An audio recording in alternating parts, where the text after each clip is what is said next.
नमस्कार सांग मैंने चलन जानवा आज दिन गुरुत्वपूर्ण खबर गुड़िक कौन कौन रही पूर्व जदि आप चैनल टी सब्सक्राइब करनथिबे तो चैनल टी निहाती सब्सक्राइब करनी तो चलो नजर पकाइबा आज दिन गुरुत्वपूर्ण खबर गुड़िक कौन कौन रही। मार्च शेष सप्ताह प्रलय कर कालबैशाखी राज्य में कालबैशाखी प्रभाव रहिबो। मार्च शेष पर्यंत राज्य में घड़घड़ी सह वर्षा संभावना देखा जाउची।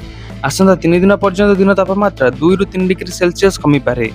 3 दिन पर परवर्ती 4 दिन में पारद बढ़िया संभावना अच्छी सेतबेलकु प्राय 2 ରୁ 3 डिग्री बढ़ी पारे तापमात्रा। भुवनेश्वर पाणीपाग केन्द्र एभली पूर्वानुमान देखाइछि। 2 सप्ताह पर जारी होइतिबा विस्तारित पूर्वानुमान अनुसार वर्तमान तुलन में मार्च 27 ରୁ एप्रिल 2 पर्यंत कालबैशाखी जनित वर्षा संभावना अधिक रही। जदि एभली हुए तेज मार्च शेष सप्ताह और एप्रिल आगमन समय ग्रीष्म प्रकोप कम रही पारे। शुक्रवार राज्यर सर्वोच्च तापमात्रा 35 ରୁ 36 डिग्री सेल्सियस रही। सुंदरगढ़, बारिपद, दारिंगबाड़ी और नवरंगपुर कालबैशाखी प्रभाव वर्षा होता अनुमान कराउछि। शनिवार बालेश्वर, भद्रक, जाजपुर, केन्द्रापड़ा, कटक, जगतसिंहपुर, पुरी, खोर्धा, नयागढ़, गंजाम, गजपति, मयूरभंज, केन्दुझर, रायगड़ा, कोरापुट जिला गोटे 2 स्थान में हालुकार मध्यम धरण वर्षा वज्रपात हो पारे। बाकी अंचल पाग शुखिला रहिबो। ओडिया खाद्य पखाल को मिलिला अंतर्जातीय परिचय।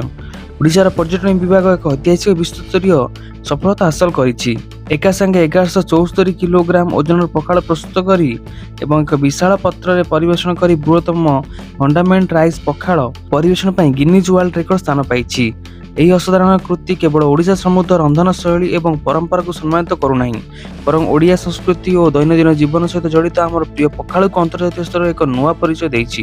ଏହା ପ୍ରମାଣିତ କରିଛି ଯେ କିଭଳି ପଖାଳ ଭାତ ଏକ ସାଧାରଣ ଖାଦ୍ୟରୁ ଆଜି ସାଂସ୍କୃତିକ ଗର୍ବ ଏବଂ ବିଶ୍ୱସ୍ତରୀୟ ମାନ୍ୟତାର ପ୍ରତୀକ ପାଲଟିଛି। ସୂଚନା ଅନୁସାରେ ଓଡ଼ିଶାର ପ୍ରମୁଖ ଗ୍ରୀଷ୍ମକାଳୀନ ଖାଦ୍ୟ ପଖାଳ ଲୋକପ୍ରିୟତାକୁ ଆହୁରି ବଢ଼ାଇବା ପାଇଁ पर्यटन विभाग पक्षर शुक्रवार भुवनेश्वर स्थित पंथनिवास ठारे राज्यस्तरीय पखाल पर्व कार्यक्रम आयोजन करा।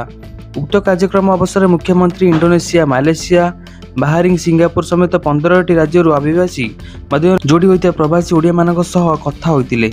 एही अवसर में विश्वस्तरीय और राष्ट्रस्तर ओडिया खाद्य प्रचार प्रसार करते सेफ मानक मुख्यमंत्री सम्मिलित करथिले।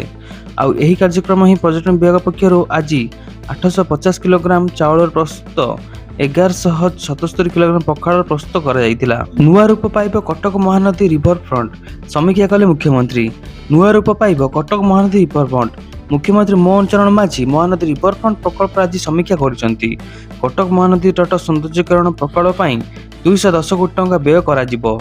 एही प्रकल्प अंतर्गत 426 एकर अंचल महानदी तट सौंदर्यीकरण करा जिवो। एही प्रकल्प जातीय स्तर एक आकर्षणीय पर्यटन प्रकल्प भाव विकसित हेबो। मुख्यमंत्री मोहन चरण माझी ଏହି ପ୍ରକଳ୍ପ ସମୀକ୍ଷା କରି ତୁରନ୍ତ କାର୍ଯ୍ୟ ଆରମ୍ଭ କରିବା ପାଇଁ ନିର୍ଦ୍ଦେଶ ଦେଇଛନ୍ତି। ଏହି ପ୍ରକଳ୍ପ ମାଧ୍ୟମରେ ମହାନଦୀ ତଟ ସୌନ୍ଦର୍ଯ୍ୟକରଣ କରାଯିବ, ଯାହା ପର୍ଯ୍ୟଟନ ବିକାଶ ସହାୟକ ହେବ। ଏହା ସହ ପରିବେଶ ସଂରକ୍ଷଣ ଏବଂ ଆଧ୍ୟାତ୍ମିକ ପର୍ଯ୍ୟଟନ ବିକାଶ ମଧ୍ୟ ହେବ। ଶେଷ ହେଲା ଗୁରୁତ୍ୱପୂର୍ଣ୍ଣ ବୈଠକ। 25 ରେ ହେବ ଅଳଙ୍କାର ଗଣତି ମଣତି। ଆସନ୍ତା 25 ତାରିଖ ବୁଧ ରତ୍ନଭଣ୍ଡାର ଅଳଙ୍କାର ଗଣତି ମଣତି ପୂର୍ବରୁ ଗୁରୁତ୍ୱପୂର୍ଣ୍ଣ ବୈଠକ ଶେଷ ହୋଇଛି। ମହେନ୍ଦ୍ରବେଳା ମାର୍ଚ୍ଚ 25 ଚୈତ୍ର ଶୁକ୍ଳ ସପ୍ତମୀ ତିଥି 12ଟା 9 ରୁ 1:45 ମଧ୍ୟରେ ହେବ ରତ୍ନଭଣ୍ଡାର ଅଳଙ୍କାର ଗଣତି ମଣତି। ଭିଡିଓଗ୍ରାଫି, ଫଟୋଗ୍ରାଫି, 3D ମ୍ୟାପିଂ ହେବ। ପ୍ରଥମେ ଚଳନ୍ତି ରତ୍ନଭଣ୍ଡାର ଗଣତି ମଣତି ହେବ। 1978 ମସିହାରେ ଗଣତି ମଣତି ପୂର୍ଣ୍ଣାଙ୍ଗ ତାଲିକା ରହିଛି। ତାଲିକା ଅନୁଯାୟୀ ମେଳକ ହେବ। ସ୍ୱର୍ଣ୍ଣ ଅଳଙ୍କାର ହଳଦିଆ ରଙ୍ଗରେ ଭେଲଭେଟ୍ କନାରେ କୋଡ଼ା ଯାଇଥିବା ଟିଣ ବାକ୍ସ ଓ ପରେ ତାକୁ ସିନ୍ଦୁକ ରଖାଯିବ। ରୌପ୍ୟ ଅଳଙ୍କାର ଧଳା ବା ସିଲଭର ରଙ୍ଗ ଓ ଅନ୍ୟାନ୍ୟ ଅଳଙ୍କାର ଲାଲ ରଙ୍ଗ ଭେଲଭେଟ୍ କନାରେ ଗୋଡ଼ା ଯାଇ ରଖାଯିବ। କେବଳ ମେଳକ ଗଣତି କରାଯିବ, କୌଣସି ମୂଲ୍ୟାୟନ ହେବ ନାହିଁ। କେବେ ସମ୍ପୂର୍ଣ୍ଣ ଗଣତି ମଣତି ସରିବ କହିହେବ ନାହିଁ। ପାରମ୍ପରିକ ବସ୍ତ୍ର ପିନ୍ଧି ହେବ ଗଣତି ମଣତି। ଶ୍ରୀମନ୍ଦିର ରତ୍ନଭଣ୍ଡାର ଅଳଙ୍କାର ଗଣତି ମଣତି ପାଇଁ ସୁପରଭାଇଜିଂ ଟିମ୍ ଓ ହ୍ୟାଣ୍ଡଲିଂ ଟିମ୍ ଏହିଭଳି 2ଟି ଟିମ୍ ଗଠିତ ହୋଇଛି। ଶ୍ରୀମନ୍ଦିର ମୁଖ୍ୟ ପ୍ରଶାସକ ଓ ସୁପରଭାଇଜିଂ ଟିମ୍ ଅଧ୍ୟକ୍ଷତା ରହିଥିବା ବେଳେ ରତ୍ନଭଣ୍ଡାର ତଦାରଖ କମିଟି 2 ଜଣ ସଦସ୍ୟ, ଜଣେ ସେବାୟତ ସଦସ୍ୟ ରହିଛନ୍ତି। ସେହିପରି ହ୍ୟାଣ୍ଡଲିଂ ଟିମ୍ରେ ଶ୍ରୀମନ୍ଦିର ପରିଚାଳନା କମିଟି ଜଣେ ସଦସ୍ୟ, ପାଟଯୋଶୀ ମହାପାତ୍ର, ଭଣ୍ଡାର ମେକଅପ୍, ଚଢ଼ାଉକରଣ, ଦେଉଳକରଣ, ଶ୍ରୀମନ୍ଦିର ବଣିଆ ସେବକ 2 ଜଣ, ସ୍ୱର୍ଣ୍ଣକାର 2 ଜଣ, ଜେମାଲୋଟିସିସ୍, ରିଭର୍ସ ବ୍ୟାଙ୍କ ଅଫ୍ ଇଣ୍ଡିଆର ଜଣେ ଅଧିକାରୀ ପ୍ରମୁଖ ସାମିଲ ରହିବେ। ବିଶେଷ ଦିନ, ପର୍ବପର୍ବାଣୀ, ଶନିବାର ଓ ରବିବାର ଦିନ ଗଣତି ମଣତି ହେବ ନାହିଁ। ହାଇକୋର୍ଟ ଗଣତି ମଣତି ଶେଷ ପାଇଁ 3 ମାସ ସମୟ ଦେବା ପରେ ରାଜ୍ୟ ସରକାରଙ୍କ ତରଫରୁ ତତ୍ପରତା ପ୍ରକାଶ ପାଇଛି। 1978 ମସିହା 72 ଦିନ ଗଣତି ମଣତି ହୋଇଥିବା ବେଳେ ବର୍ତ୍ତମାନ ଗଣତି ମଣତି ସମୟରେ ଅଳଙ୍କାର ଓଜନ କରାଯିବ କିନ୍ତୁ ମୂଲ୍ୟାୟନ କରାଯିବ ନାହିଁ ବୋଲି କହିଛନ୍ତି ଶ୍ରୀମନ୍ଦିର ମୁଖ୍ୟ ପ୍ରଶାସକ। ସେପଟେ ଭିତରେ ରତ୍ନଭଣ୍ଡାର ଗଣତି ମଣତି ଦିନ ଟ୍ରେଜେରୀରୁ ଚାବି ଆସିବ। ଆସିଷ୍ଟାଣ୍ଟଙ୍କ ଉପସ୍ଥିତିରେ ଖୋଲିବ ଏବଂ ବନ୍ଦ କରାଯିବ। ତେବେ ସମସ୍ତ ପ୍ରକ୍ରିୟା ସ୍ୱଚ୍ଛତାର ସହ କରାଯିବ ବୋଲି କହିଛନ୍ତି ରତ୍ନଭଣ୍ଡାର ତଦାରଖ କମିଟିର ଅଧ୍ୟକ୍ଷ ଜଷ୍ଟିସ୍ ବିଶ୍ୱନାଥ ରଥା। ଅନ୍ୟପଟେ ଭଣ୍ଡାର ମେକଅପ୍ ମଧ୍ୟ ସମସ୍ତ ସହଯୋଗ କରିବେ ବୋଲି ପ୍ରତିକ୍ରିୟା ରଖିଛନ୍ତି। ଏଆଇ ଶିକ୍ଷାକୁ ପ୍ରୋତ୍ସାହନ କରିବାକୁ ଉଚ୍ଚଶିକ୍ଷା ବିଭାଗ ପ୍ରସ୍ତୁତି। ଏଆଇ ଶିକ୍ଷାକୁ ମିଳିବ ଉଡ଼ାଣ, କଲେଜରେ ଆରମ୍ଭ ହେବ ଏଆଇ ଶିକ୍ଷା। ଉଚ୍ଚ ଶିକ୍ଷାନୁଷ୍ଠାନରେ ଆରମ୍ଭ ହେବ ଏଆଇ ଶିକ୍ଷା। ଏଆଇ ଫର୍ ଅଲ୍ ପାଠ୍ୟକ୍ରମ ରମାଦେବୀ ବିଶ୍ୱବିଦ୍ୟାଳୟରେ AI and robotics centre of excellence ଖୋଲାଯାଇଛି। ଓଡ଼ିଶା ଷ୍ଟେଟ୍ ଓପନ୍ ୟୁନିଭର୍ସିଟି ସମ୍ବଲପୁରରେ କଳା ସ୍ନାତକୋତ୍ତର ଦ୍ୱିତୀୟ ସେମିଷ୍ଟାର ଏଆଇ ପାଠ୍ୟକ୍ରମ ପଢ଼ାଯାଉଛି। ଉଚ୍ଚଶିକ୍ଷା ମନ୍ତ୍ରୀ ସୂର୍ଯ୍ୟବଂଶୀ ସୁରଜ ବିଧାନସଭାରେ ଉଲ୍ଲେଖନୀୟ ଉତ୍ତର ରଖିଛନ୍ତି। ସେହିପରି ବିଶ୍ୱବିଦ୍ୟାଳୟରେ ଆସିଷ୍ଟାଣ୍ଟ ପ୍ରଫେସର ମରୁଡ଼ି ନେଇ ବିଧାନସଭାରେ ଉଦ୍ବେଗ ପ୍ରକାଶ ପାଇଛି।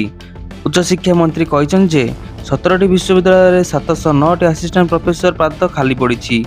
461ଟି ଆସୋସିଏଟ୍ ଓ 264 ପ୍ରଫେସର ପଦ ପୂରଣ ହୋଇନି। ଅଣଶିକ୍ଷକ ନିଯୁକ୍ତି ସରକାରଙ୍କ ମୁଣ୍ଡ ବ୍ୟଥାର କାରଣ ପାଲଟିଛି।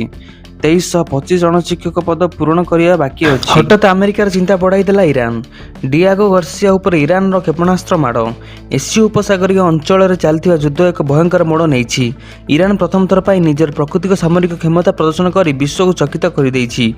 ୱାଲ୍ ଷ୍ଟ୍ରିଟ୍ ଜର୍ନାଲର ରିପୋର୍ଟ ଅନୁଯାୟୀ ଇରାନ ନିଜ ସୀମାରୁ ପ୍ରାୟ 4000 କିଲୋମିଟର ଦୂର ଅବସ୍ଥିତ ଭାରତ ମହାସାଗର ଗୁରୁତ୍ୱପୂର୍ଣ୍ଣ ଆମେରିକୀୟ ୟୁକୋ ସାମରିକ ଘାଟି ଡିଆଗୋ ଗର୍ସିଆ ଉପରେ 2ଟି ମଧ୍ୟମ ଦୂରଗାମୀ ବାଲାଷ୍ଟିକ୍ କ୍ଷେପଣାସ୍ତ୍ର ନିକ୍ଷେପ କରିଛି। ଯଦିଓ ଏହି ଆକ୍ରମଣ କୌଣସି ଜୀବନହାନି ବା ସମ୍ପତ୍ତି ନଷ୍ଟ ହୋଇନାହିଁ, କିନ୍ତୁ ଏହା ଇରାନର ପୂର୍ବ ନିର୍ଦ୍ଧାରିତ 2000 କିଲୋମିଟର ଦୂରତା ସୀମାକୁ ଅତିକ୍ରମ କରି ଆମେରିକାର ରଣନୈତିକ ସ୍ୱାର୍ଥକୁ ସିଧାସଳଖ ଚ୍ୟାଲେଞ୍ଜ କରିଛି। ଏହି ଆକ୍ରମଣ ସମୟରେ ଇରାନର ବୈଷୟିକ କ୍ଷମତା କିଛି ନେଇ ପ୍ରଶ୍ନବାଚୀ ସୃଷ୍ଟି ହୋଇଛି। ସୂଚନା ଅନୁଯାୟୀ ଗୋଟିଏ କ୍ଷେପଣାସ୍ତ୍ର ଉଡ଼ାଣ ସମୟରେ ଯାନ୍ତ୍ରିକ ତ୍ରୁଟି ଯୋଗୁଁ ବିଫଳ ହୋଇଥିବା ବେଳେ ଦ୍ୱିତୀୟଟିକୁ ଅଟକାଇବା ପାଇଁ ଆମେରିକୀୟ SM-3 ଇଣ୍ଟରସେପ୍ଟର ବ୍ୟବହାର କରାଯାଇଥିଲା। ତଥାପି ଏହି ପ୍ରତିରୋଧ ସମ୍ପୂର୍ଣ୍ଣ ସଫଳ ହୋଇଛି କି ନାହିଁ ସେ ନେଇ ସାମରିକ ଅଧିକାରୀମାନେ ଏପର୍ଯ୍ୟନ୍ତ ନିଶ୍ଚିତ ହୋଇପାରିନାହାନ୍ତି। ଏହି ଘଟଣା ପ୍ରମାଣ କରୁଛି ଯେ ଇରାନର କ୍ଷେପଣାସ୍ତ୍ରଗୁଡ଼ିକ ତେହେରାନର ପୂର୍ବ ଦାବି ଅପେକ୍ଷା ବହୁତ ଅଧିକ ଦୂରତା ଅତିକ୍ରମ କରିବା ସକ୍ଷମ। ଡିଆଗୋ ଗର୍ସିଆ ବିଶ୍ୱର ସବୁଠାରୁ ଦୂରବର୍ତ୍ତୀ ଓ ରହସ୍ୟମୟ ସାମରିକ ଘାଟି ମଧ୍ୟରୁ ଅନ୍ୟତମ।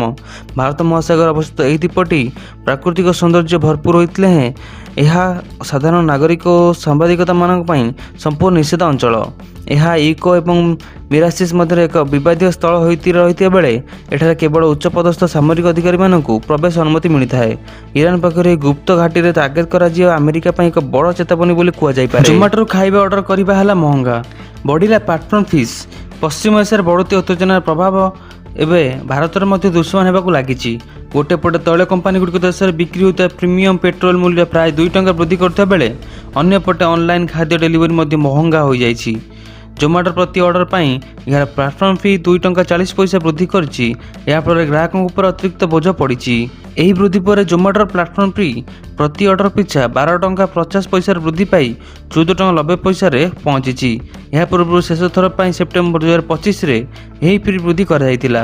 ତ ଠିକ୍ ଅଛି ସାଙ୍ଗମାନେ, ଥିଲା କିଛି ନ୍ୟୁଜ୍ ଅପଡେଟ୍ ଉପରେ ନୂଆ ନ୍ୟୁଜ୍ ଅପଡେଟ୍ ଜାଣିବା ପାଇଁ ଚ୍ୟାନେଲକୁ ସବସ୍କ୍ରାଇବ୍ କରି ରଖିଥାନ୍ତୁ। ଦେଖା ହେବ ଅଗର ଭିଡ଼ିଓରେ। ରହିଲି, ଧନ୍ୟବାଦ।